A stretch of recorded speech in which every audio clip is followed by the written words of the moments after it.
该说好丰富哦。我们要积极一点啊！我们一起祷告。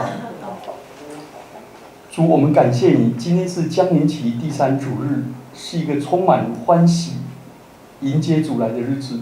主啊，求你透过这3段经文，让我们更认识你带给我们完整的救恩。奉主耶稣的名祈祷，阿们。我们今天读了这么多经文，而且说真的，那个以赛亚书读起来真的读不懂，包括我，在准备讲道的时候也很辛苦，因为以赛亚书35章是诗歌，诗歌的题材写得很精简，所以要解释才能够了解。好，那我们今天从这3段经文来了解。第一段经文是以赛亚书35章1到10节，这是要我们用喜乐的心迎接弥赛亚的来临，他要带给我们非常丰富的救恩。以赛亚书35章是复兴之歌，说到主来临的时候，他所带给我们的救恩那么丰富，上帝要赐下喜乐。好，我们来看35章1、2节，他说：“在旷野和干旱之地，必然欢喜；沙漠也必快乐。又像玫瑰开花，玫瑰必开花繁盛，乐上加乐，而且欢乐。利巴嫩的荣耀，并加密与沙伦的荣美，必赐给他。人必看见耶和华的荣耀，我们上帝的华美。”我告诉你，保证人听不懂。了解吗？我真的不傻傻，因为我太多的名词我们都不熟悉。可是以赛亚写的时候，以色列人都听懂，了解吗？因为他太多的象征了，就好像我找一个老外来看评剧了，他看到一个人拿一个棍子啊，嘘的这边摇，这样摇，结果看的人好紧张。他说干嘛？他怎么拿棍子在那边摇呢？活行不塞龟。我说不是，他是骑马。他说这样子哦。这摇叫做千军万马，了解吗？对不对？那因为那个很多的象征。好，那个以赛亚书的这个35章说到将来基督弥赛亚要来临的时候，有好多好丰富的恩典。他说第一个恩典呢，大自然整个要恢复它的秩序跟美丽。好，他就讲到有3个地方叫做旷野、干旱，还有一个沙漠。这3个地方呢，就是令人很悲痛的地方，因为他那里荒芜不毛，百物不生。他用这个来形容你们这些以色列人啊，你们应当结果子以悔改的心相称嘛。结果上帝的葡萄园给你们栽种了，结果你把我变成了旷野、干旱跟沙漠，表示这些以色列人，这些迦南地的人。是因为巴勒斯坦人是犯罪而遭上主的惩罚。现在呢，上主要邀请他们说：“来吧，来，我们要乐上加乐。你们这些沙漠不会开花了，对不对？对，水仙不开花叫什么？装蒜嘛，对不对？装蒜嘛。你沙漠不开花，理所当然的。现在邀请来开花，而且要玫瑰花，而且乐上加乐。意思就是那一些犯罪悖逆。被上帝处罚的人，现在上帝邀请他们。他说邀请他们的时候用象征的。他说，你知道以色列最丰富的3个地方是在那个地中海平原，有一个地方叫利巴嫩，一个地方叫密加啦，密加是荣光堂的姐妹啦，是加密啦黎巴嫩、加密跟沙伦。是巴勒斯坦里面最富裕、最丰饶的地方。他的意思就是说，你们沙漠、旷野、不毛之地，这3个地方要变成哪3个地方呢？就是加密、沙伦跟利巴嫩。意思就是说，你们沙漠这个整个平基沙漠的那个沙漠风暴的那些山坡啊，要变成像利巴嫩的荣耀。荣耀是什么？被香柏树所覆盖。加密跟沙伦呢，那地方呢是有非常华美的葡萄园，还有草原，你知道吗？葡萄园可以产什么？葡萄酒，对不对？然后呢，草原上面呢可以牧养羊群，叫铺满整个角落，就这样子了。我告诉你们，你们有如果去过以色列，你就知道，历代的人只要占领以色列，都做一件很恶毒的事，所有树都砍光光。所以我去以色列的时候，那些以色列那些残障的老兵啊，拄个拐杖跟我讲说，你现在看到的每一棵树都是我们种的，从树苗的时候我们就这样教，到它长大，全部因为阿拉伯人，所有人只要站我们这里，都把我们砍光光，所以全部秃秃的变成沙漠，他把它秃出来。好，以赛亚就在这里宣告，上帝主动的赐下救恩给这个世代，要带给人欢欣、喜乐、新生命、色彩。哇，整个旷野变成上帝彰显荣耀的地方，那是很美的地方。所以换句话说，整个大地呈现一片喜悦、荣美、繁盛，让我们看到上帝的荣耀、上帝的华美，如同新的伊甸园展现在我们面前。意思就是说，你们这些犯罪的、悲哀的，上帝啊，不但收留你们，要给你们喜乐，给你们新生命，并且呢，让你得到喜乐以后，还要在乐上加乐。所以有个孙子叫加乐，然后呢，美善呢要让它更美，了解吗？所以我常常说哦，如果有人赞美你说，哎呀，你长得好美，你要怎么回应？你要说谢谢，你这样讲我心里很不安，因为我还有很多优点你不知道。你看的是外在的美，上帝看重我内在的美，同意吗？这个叫做美上加美啊。因为诗篇16篇第3节说，论到世上的圣民，他们怎么样？又美又善，是神最喜悦的，也是我们最喜悦的。神要我们呢，从不毛之地、干旱之地，变成喜乐的，变成荣美的，这第一个恩典。第二个恩典呢，上帝的子民生命要突破，把你改善。什么呢？软弱的突破。他说：“你们要使软弱的手坚强，无力的膝稳固。对胆怯的说，你们要刚强，不要惧怕。”这是第3节跟第4节。先知从大自然的景象，现在转了另外一幕。他说：“那些被掳的人，甚至于留下的人，都是一些老弱残兵，对不对？”啊，有一次有个牧师啊，他在呼召说：“我们中间哪一个人愿当基督军兵的，请举手。”结果记协会举手。然后你是哪一家？我记协会。哦，你不是基督的军兵，你是海军。记协会说海军的。那讲完了以后呢，还有个行道会。哦，你在道路上行走是陆军。哎，你知道空军是什么吗？神召会。神从上面招来的空军。那讲完了，长老会也不清楚。那我们长老会呢？哦，你们是老弱残兵。他气了我。当然这是开玩笑的。那的意思就是说，那留下的那些在圣地的，在那些旷野啦、沙漠那些剩下老弱残兵呢，先知就说：大自然现象一改变哦，你们的生命也要改变，人要欢欣鼓舞。原本那些软弱无能，因为劳累而双手微弱的，变得坚强有力。因为惧怕的变成2个膝盖在那发抖的，现在不再摇撼惧怕，软弱与惧怕会这些人呢重新得到力量。这上帝给我们的恩典，使我们在上帝的恩典上刚强起来。因为忧心而胆怯的人鼓起勇气回归上主，不再恐惧。哇，这很棒啊！你说为什么会这样呢？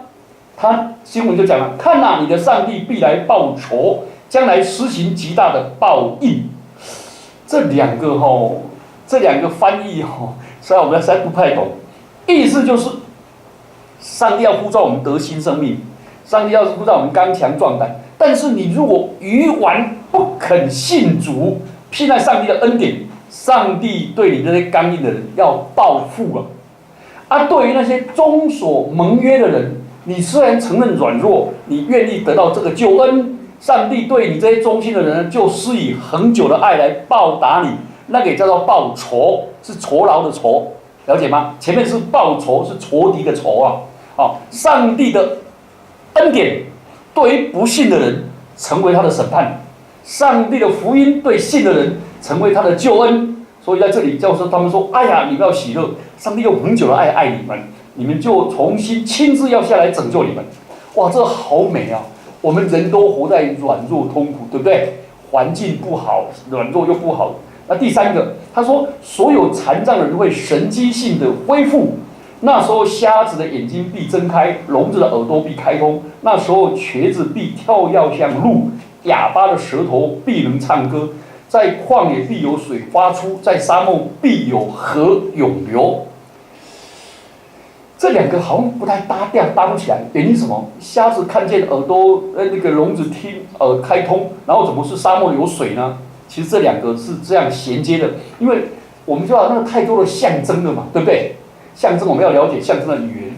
譬如说烽火连3月，真的只有3个月吗？家书抵万金，那我写给你的家书，你拿去卖1万金，那还得了？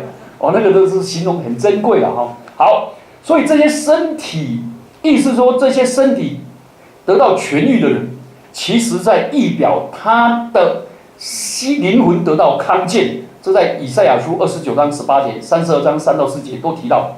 所以他们本来像盲人，看不到上帝的道路，如今看清楚；他们本来灵里昏暗，像聋子听不见上帝的圣言，如今上帝的话能够进入他们心灵。他们曾经在信仰上裹足不前，如今呢欢欣鼓舞。他们曾经像哑巴一样，如今呢现在呢有唱不完的诗歌，赞美上帝。你知道为什么这一些人的生命内外改变吗？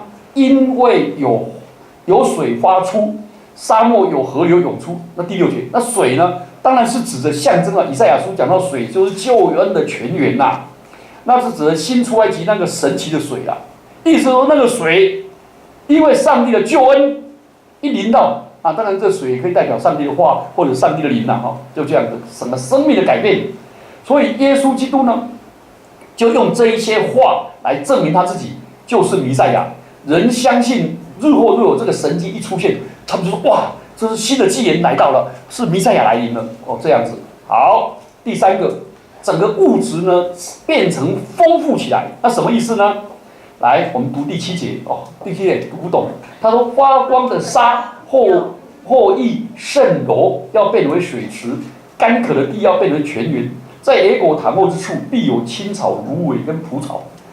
真的听不懂，这听不懂呢是正常的，因为我们不是那个巴勒斯坦人。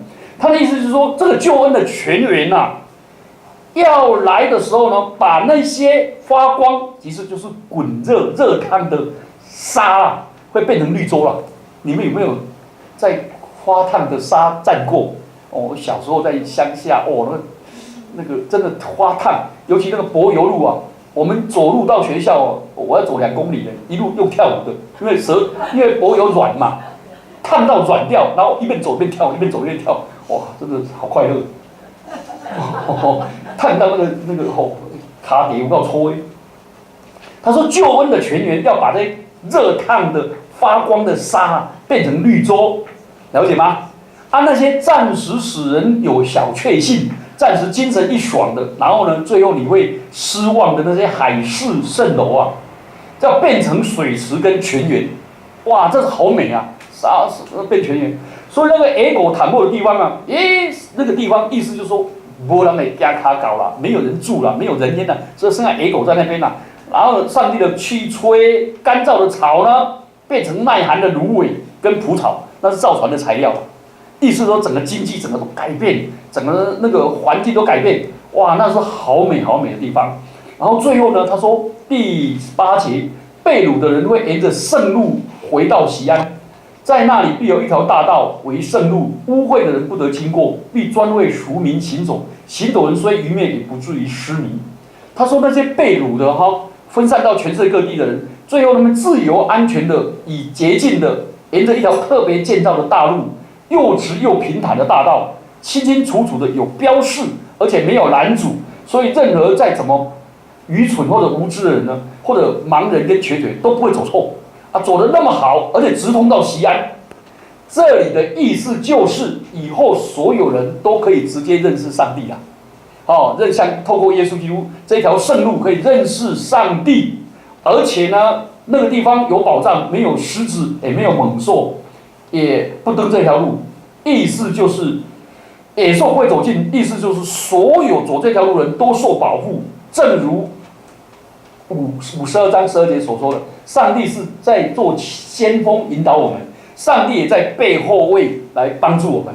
你知道诗篇23篇说：“我一生必有恩惠慈爱随着我，恩惠在前面引导我，慈爱在背后保护我。”哦，就是这样子。意思是说，当我们信耶稣以后，我们的生命在上帝的手中，我们是上帝的群羊，谁也不能从耶稣的手中把我们夺走啊！这是一个非常稳固的救恩。所以这个救恩的信息呢，讲到上帝对我们的计划，那是一个美好的前景。如果我们生命在各种黑漆绝望的情况，哎呀，很多的悲苦啊，真的，你知道我们有一个学长啊，为了要传福音呢，他就写一首歌叫做《苦酒马鞍悲》，那是一个传道人写的哦，我们男神的同学写了以后被政府禁掉了。他说我们在我们国家这么康强富丽，怎么有苦酒满杯呢？所以那首歌被禁掉了，就是那个以前谢雷唱的那首歌啊。好啊，如果你的人生那么苦，但是我们的上帝是满有恩典、满心慷慨的上帝，要我们重享喜乐。所以呢，上帝乐意他的儿女都得到幸福跟喜乐，所以他邀请我们喜乐，并且赐下喜乐的方法，就是耶稣基督上帝的恩典领导。而且刚才讲到这5方面嘛，对不对？那我们人生不喜乐，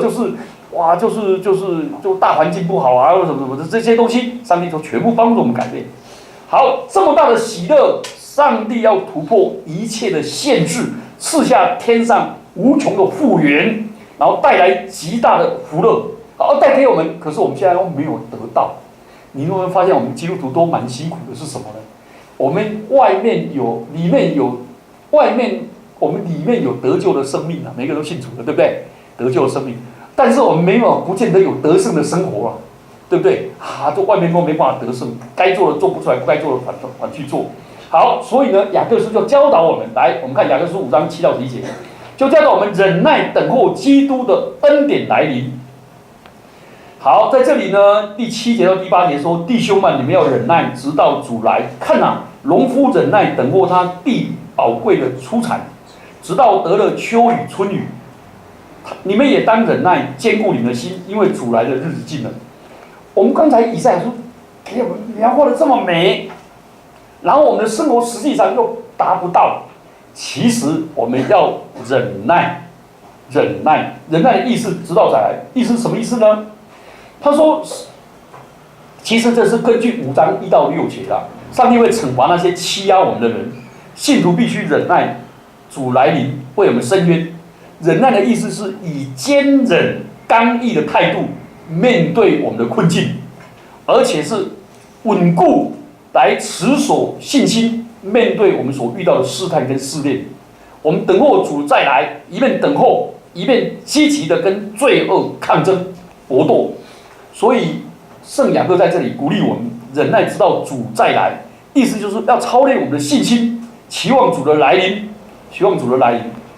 主耶稣会在荣耀的来临审判罪人，对不对？审判恶人，而且解救圣徒，这是很奇妙的。所以我们以前在读书的时候，刚信主那时候常问说：如果你希望主再来的时候看见你做什么？你希望主再来看见你做什么？我们有一个姐妹说：我看见了，我正好在祷告说：主啊，我愿你来。刚好你来了哇，那多好啊！有一个人说：我希望我主再来的时候，我刚好为主受苦。你看，你知道吗？与主一同受苦，将来就以基督一同做王，对不对？然后主啊，我为你受苦，哇，你来了，哇，太好了，把我升上去。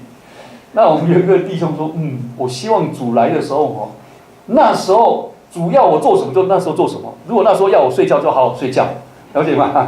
要我做什么就做什么。主再来，主再来会把我们提走嘛，对不对？那结果呢，教人全部都被提走了，剩下牧师在那边讲道，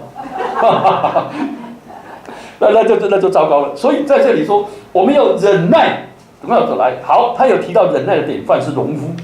农夫真的那个圣地的农夫他们要等候春雨秋雨才能够去播种才能够去做。如果没有的话揠苗助长是没有用的，揠苗助长没有用的。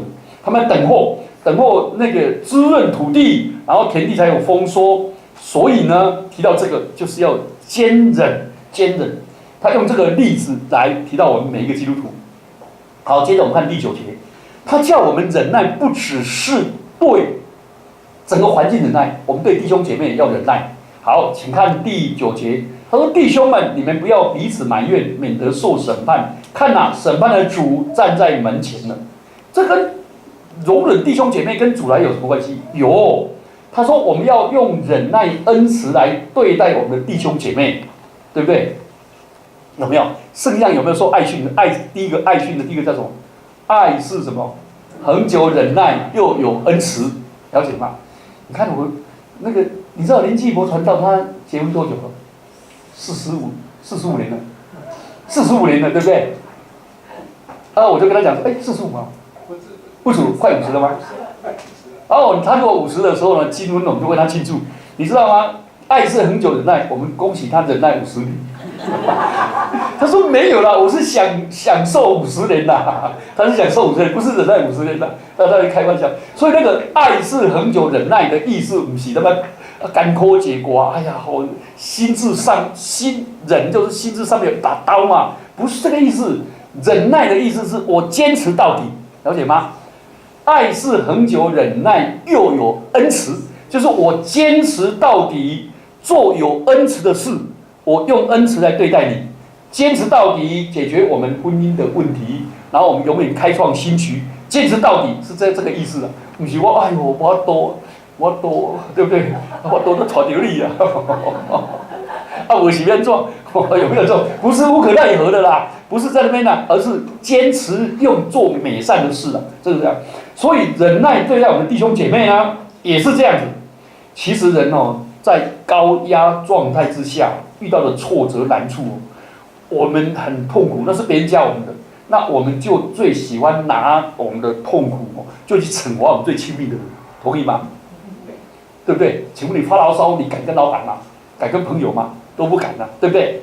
然后呢，在家里发牢骚，啊，拨电话来，你好，我是陈牧师，马上改变我了，对不对？然后一放下来，有没有这种人？有啦。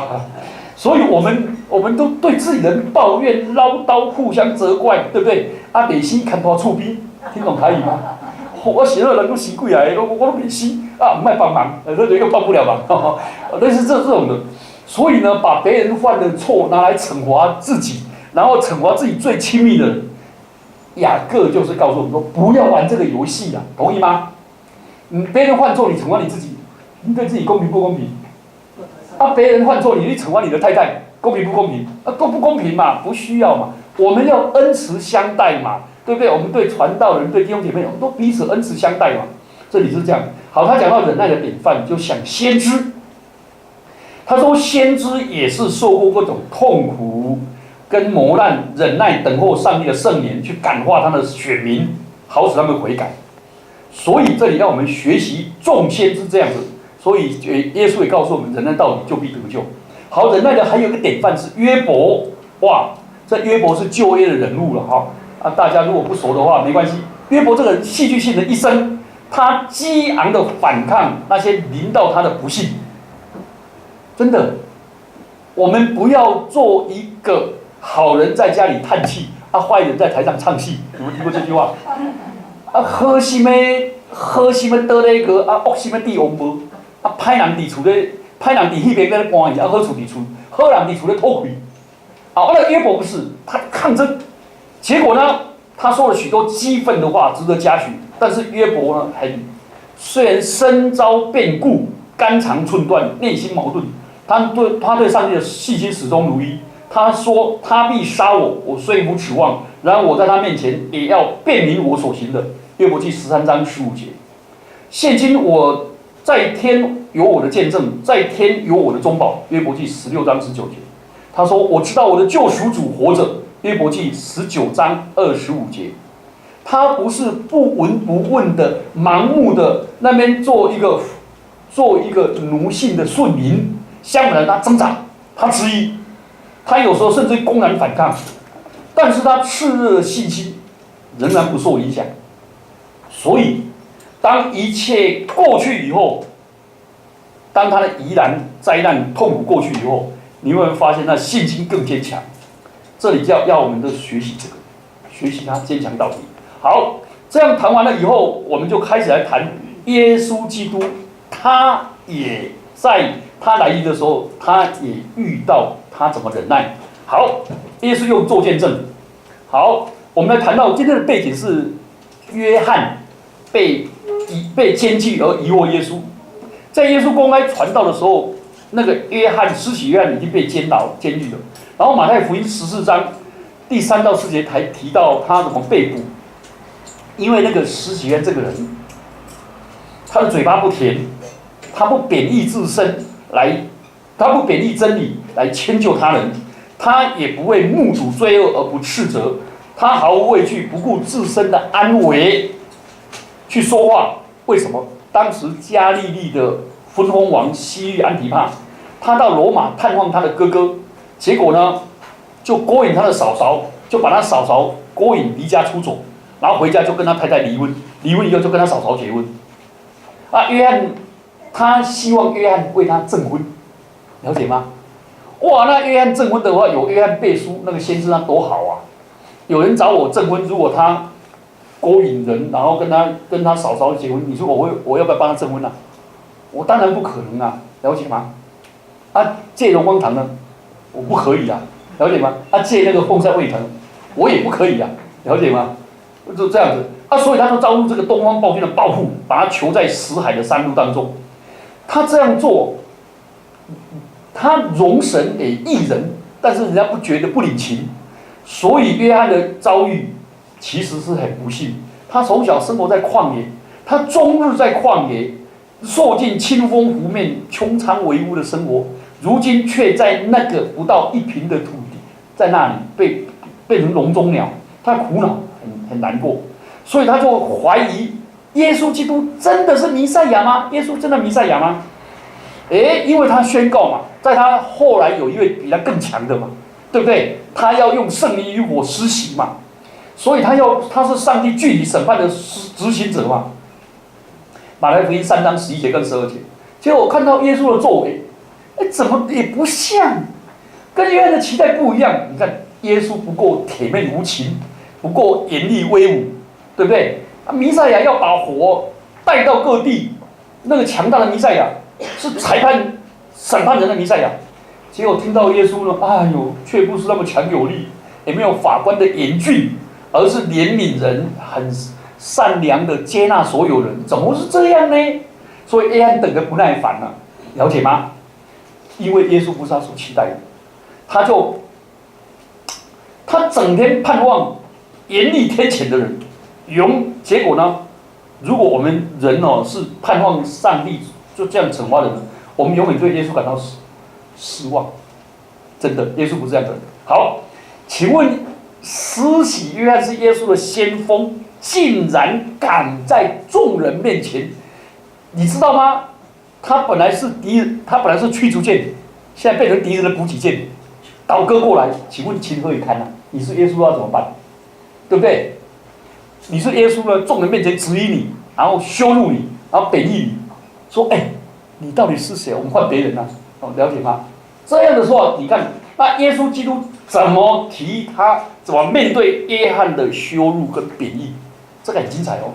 耶稣做2件事情，很感恩，就是叫我们在降临期的时候学。第一个，耶稣基督把见证摆出来。耶稣说：“请你去告诉约翰。”他对约翰门徒说：“瞎子看见，瘸子行走，长大麻风的洁净，聋子听见，死人复活，穷人有福音传给他们。”耶稣要约翰派来的使者把这样的见闻回报约翰。这耶稣所说的都是实际发生的，他没有用理论，他用具体的见证回答。我这一生命运也是很坎坷。我在读神学院的时候，也是被学校认为我有问题，一定要离开。你知道，结果我去读神学，我要复学的时候不让我复学，强迫我复学。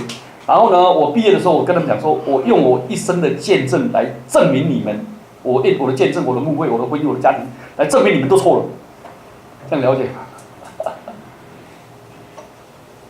好，耶稣所说的话，他被羞辱、被侮辱，他只有把见证摆出来，他不批评、不攻击、不辩护，我就把我的见证摆出来。哇，这个见证一摆出来很奇妙，因为耶稣所说的神迹都是真的。马太福音第8章到第9章都举这些实例，最高峰是耶稣曾经复活死人，就是9章23节到25节。所以耶稣所展现的弥赛亚的事工，加上那个以赛亚书所没有的，就是什么？穷人有福音传给他们。他说，耶稣说，我所做的事情就是福音，好消息，向穷苦人、那些得不到欢乐的人宣报的。啊，这就是登山宝训所说的。你有没有发现，耶稣见证自己，他不是用审判官来高压人、羞辱人，他是流露医者的情怀。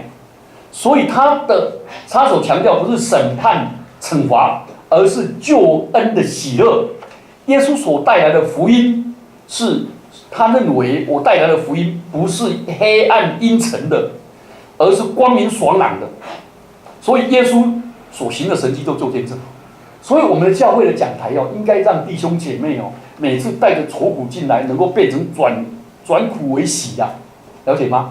不是有些传道人他让下面听得很有罪恶感，他就很有成就感，然后让下面很痛苦，他说这是圣灵的工作，然后他就很喜乐。有没有这种人啊？传道人，他把讲台当炮台，他的祷告被控告，整个这样子，还在门口，你都知道没有11奉献，了解吧？11奉献怎么那么少？你加班怎么加班的钱没有拿出来奉献？有没有这种传道人？我认识几个，我一个朋友。他的师母就这样了，把教会的人几乎都赶走。然后有一次他读约拿书的时候，一读以后他认罪，他说：“主啊，那约拿就是我。你知道约拿不是逃避吗？躲在船舱吗？结果外面都大风浪吗？他以前都认为教会不复兴就是你们的姐妹不会爱主。你看穿得这么露，你看这前不奉献，每个人都被他批评了。结果他说：约拿就是我，使教会产生风浪的。他就真的悔改，那个教会就开始整个转变。”其实耶稣就要带来的是这样的，他把见证摆出来了不要整天在那边批评羞辱公义。OK， 耶稣这样做一定很美的，对不对？更美的是那些 AI 的使者一走，你知道我们中国有一句话说，我们都敢背后骂皇帝嘛，对不对？像前总统下来了，对不对？大家拼命骂嘛，是不是？打后水果大家都敢嘛。好。当约翰的使者一走了以后，请问耶稣讲什么话？耶稣竟然称赞约翰比先知还大，太特殊了。这耶稣基督不但不以辱骂还辱骂，以质疑还质疑，反倒祝福。你知道吗？耶稣对施洗约翰的评价非常高啊。他说他不是风中摇曳的芦苇那是暗指的公元19年。铸钱币在用芦苇制造钱币的那个善变的希律王安提帕，也不是那个安提帕是一个犯奸淫，那么的诡诈，对不对？然后呢，他来衬印刚正不阿的约翰，这个对比的，了解吗？他也是说风中吹了就折断了芦苇，而约翰这个人不是不是，他很有格活出传道人的格我有一次跟一群的浸信会牧师在一起，好有趣那一群浸信会牧师说台湾有一个牧者叫吴勇长老他被请去凯歌堂讲道，结果他去请讲道的时候，他把衣服、内衣、内裤什么都带了，牙刷、牙膏都带了。然后干嘛？他说我希望我这是最后一次讲道，然后被总统抓去关，所以他奉主名就是讲就大胆讲道了。结果讲完了以后，没想到蒋总统跟那个宋美龄就把他送到门口就出来但是下次没有再请他讲道都没有被关了，好有趣我就跟那些传道人讲说，你敢不敢？他说哪里敢？如果我们敢我们教会早做复兴了。了解吗？意思就是我们传道人都很软弱都不敢好，你看一下，约翰耶稣就是称赞约翰。好，第二个他说你们你们要去看穿细软衣服的吗？那是用宫中身穿细软衣服及那些浮夸浅薄的希律王跟他权贵这些人善于谄媚的宫廷艺术来衬托约翰的直内方外，对不对？约翰不是外圆内干嘛，他不是，他是直内，然后方外，大义凛然。然后约翰的装饰跟服装显出他是宣讲内容，显出他是一个不折不扣的先知。然后耶稣说，他比先知还大，是妇人所生的，没有比他更大的。这种顶级的赞许加在约翰身上，至高的荣耀，好特殊哦！你看耶稣基督，每一个人都看我们明显的失败跟软弱，但是耶稣基督也看我们暗中的得胜，对不对？我们暗中得胜也知道呢，对不对？但是我们的缺点大家都知道，而且不但知道，而且把我们放大，是不是？而且我们的，哎，你们家人会不会这样？你犯个错，你每次都犯错。你说我没有，只有这一次。啊，你每次都顶嘴，我又没有顶嘴，我就讲出事实，对不对？我们都喜欢每次叫夸大化。啊，你糟糕，你惨了，你没命了，再把你灾难化，你死定了。哦，就把你怎么样末日化。哦，人都是这样，而且耶稣基督不是。耶稣基督这样赞赏。好，请注意，最后耶稣说人间最大的一位，约翰是人间最大的一位，但是他又说天国里最小的比约翰还大，这叫什么意思啊？这是什么意思？他的意思说，人间的各种比较的尺度当中，无论一个多么重要，也没有办法跟那些属于天国团体人相比。这句话当然没有把约翰自天国排除了，只是跟救恩史的角色一对比啊。换句话说，天国里面最小的、最软弱的，不是主耶稣自己，而是耶稣的门徒。这一些人，耶稣基督用独特的言语来衬托他的自我意识，相信那些相信耶稣基督救恩临到他的人，他是一个全新的人，是一个新造的人，是超越人间的一切价值。所以，耶稣基督的降世是带给我们的全新的救恩。先知是伟大的，但是他们信息是宝贵的。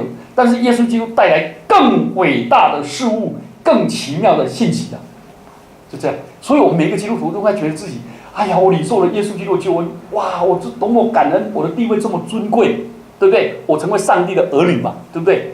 那我发现华人教会，尤其福音派的教会，比较讲到教会的，基督徒的阴暗面啊，对不对？大家都不讲到尊荣面。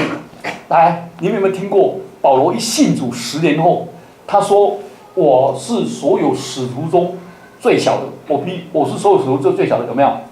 然而我蒙了上帝的怜悯，对不对？然后呢，他信主20年以后说：哎呀，我比所有圣徒中最小的还小，有没有？他信主30年后说。”我是所有在罪人中我是罪魁嘛，有没有？所以我们都觉得我们基督徒应该自卑，可是错了哦。你注意一下，保罗有个然而哦，有没有一个然而？他说：“然而蒙了上帝的怜悯，成了何等样的人？有没有？然而我比众使徒更格外劳苦。然而我虽然是罪魁，然而上帝在我身上，他一个然而就切换过他天生的卑劣感啊。我们基督徒要因为耶稣基督的恩典，使我们那个软弱自卑的卑劣感转为喜乐尊荣的，因为我是万王之王的儿女嘛，对不对？万主之主的儿女嘛，而且我将来要以基督一同作王嘛，而且我是基督所收养的儿女，将来所有得的权柄、恩典、荣耀、基业，跟耶稣基督没有两样。哦，这是很美的。所以他约翰缺的是什么？什么是基督徒有的，而约翰没有的？约翰永远不会有的，因为约翰没有看过十字架，他永远不知道上帝慈爱完全的启示，他知道上帝的圣洁，而且宣扬过上帝的公义，但是他永远不晓得上帝完全的爱，对不对？请问教会跟家庭要讲什么？所以没有人把约翰的信息称作福音或者好消息。其实他的信息根本就是威胁、毁灭的威胁，必须等到耶稣和他的十字架，才显出上帝慈爱是何等的长阔高深。所以最令人惊讶的是，我们这些卑微的人认识耶稣基督，结果我们就比旧约更最伟大的先知还要伟大。这是耶稣基督给我们的，这福音带给我们的。你有没有发现？从这里我们就发现。以赛亚书里面所预言的，在耶稣基督身上都成就了。所以旧约的伟大的先知没有看到十架，没有看透上帝的心意，而在十架以前的人永远看不到。所以天国最小的比约翰还大，我们就更感恩了。好，我们来反省啊。